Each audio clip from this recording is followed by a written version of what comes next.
Ngayon pong linggong ito ang simula ng talagang pagpapatunay kung saan napunta at tama ba ang pinaggamitan ng 612.5 million pesos ng Office of the Vice President at ng Department of Education sa Confidential at Intelligence Fund noong si Sara Duterte ay nasa Department of Education Secretary.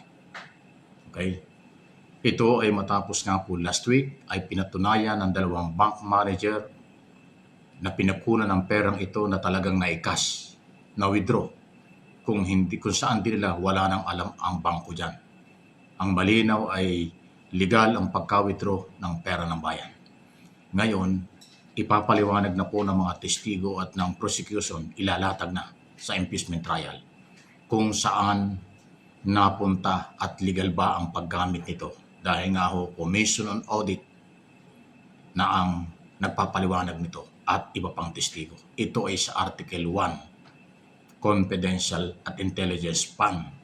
Yun po yung Article 1 na ngayon ay tinatalakay na. Kung nung isang linggo ay na-justify na nalabas yung pera, tapos na yung isang yun. Ngayon ay susundan kung saan napunta at kung legal ba ang pagkagamit nito. Dito na po isa-isang ilalabas ng prosecution at tatanungin kung sino itong Mary Grace Piatos, Benjamin at kung sino-sino pa. At higit sa lahat, yung pagpapatunay kung legal o tama bang ginamit o pinaggamitan ng perang ito ng bayan. 612.5 million. 500 million sa Office of the Vice President, 112.5 million sa Office of the Secretary nung panahon yun. At dito na ho natin makikita ang liwanag kung ito'y tama o maling ginamit. Okay?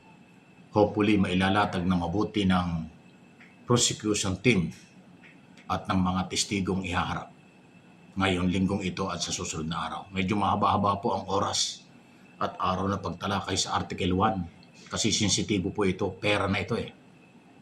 Ito na yung perang pinag-uusapan sa graft in corruption at betrayal of public trust kung saan nga po ginamit.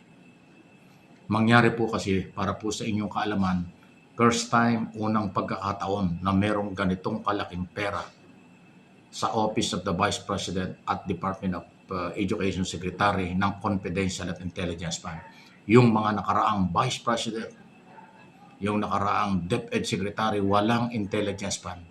Ito lang talaga sa Duterte o Sara Duterte nangyari. Kaya kakaiba talaga. Kung tutuusin, wala naman trabaho ang Department of Education para maglaan ng confidential fund. Kung tutuusin din po ang Office of the Vice President, walang trabaho yan. Tungkol sa mga kalaban ng gobyerno dahil yan ay trabaho ng punong ehekutibo. Wala ho talagang trabaho ang Vice President kung walang Department Secretary pinagkaloob sa kanya. Pero ang problema, naging doble yung pondo na pinagdudahan, kaya nga Jose Nilitis, kung saan ginamit. Kakaiba na nga at nagkaroon siya ng perang ganyan, pinagdududahan pa kung saan ang ginamit. Kaya ho, yan ay kinakaharap na problema ngayon. For your information, pera po ito ng mga mamamayan. Ang magtatanggol dito sa pagka wala ng perang ito, hindi ko alam kung anong isip nila. Kasi ako'y naniniwala, lahat tayong mga Pilipino ang may-ari ng perang ito. Bakit natin kakampihan kung mali ang ginawa? Bakit natin ipagtatanggol kung mali ang ginawa? Bakit natin ipagtatanggol ang paglustay ng pera? Dapat managot. Kaya nga impeachment, removal sa opisina at by perpetual disqualification ang kasama sa kaparusahan ng impeachable official. So, pera po ito ng bayan, lahat tayo magkaisa, hanapin ito. Kung ma-justify at tamang ginamit, alang problema. Pero kung hindi ma-justify at mali ang ginamit o ibinulsa ang perang ito, yan ang problema. At pag kinampihan pa ito ng mga Pilipino, iwan ko lang kung anong pag-iisip meron kayo.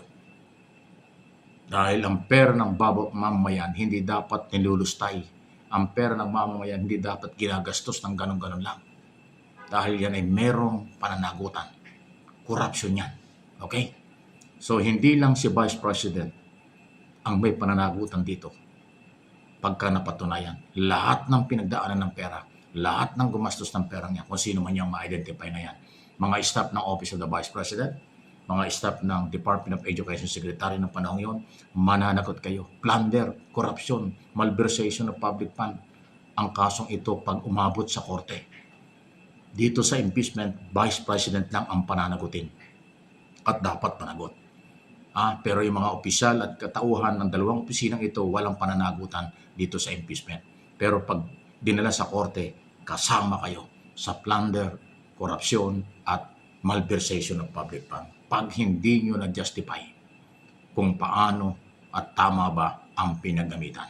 Kaya napakahalaga ng testimonya, napakahalaga na magiging pahayag at pahayag na ginagawa ng mga kinatawa ng Commission on Audit COA dahil under the law, ang COA talaga ang meron jurisdiction sa pag-audit, pagbabantay, kung tama o maling nagamit ang pera ng mamamayang Pilipino. Ayan po yan. Walang personalan, issue lang.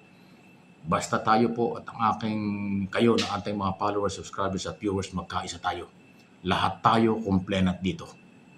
Ano man ang kasarian, ano man ang relihiyon, ano man ang paniwalang politika, lahat tayo ay biktima pag hindi na-justify kung tamang ginamit ang pera. Dahil ito ay pera nating lahat. Hindi ito sariling pera ng Office of the Vice President. Hindi ito sariling pera ng Secretary ng DepEd noong mga panahon yon. Hindi dapat nilulus tayo ng wala sa lugar ang pera ng bayan. Dapat yan pinapahalagahan, dapat yan pinapangalagaan, at hindi inaabuso ng iilan sa kapangyarihan pansamantalang hinahawakan. Ayan po yun. So, abangan natin. Pasarap na ng pasarap itong impeachment trial. Huwag tayong magsawa dahil pag nagsawa tayo, tayo ang mawawalan. Pag hindi tayo nagka-interest, hindi lalabas ang katotohanan.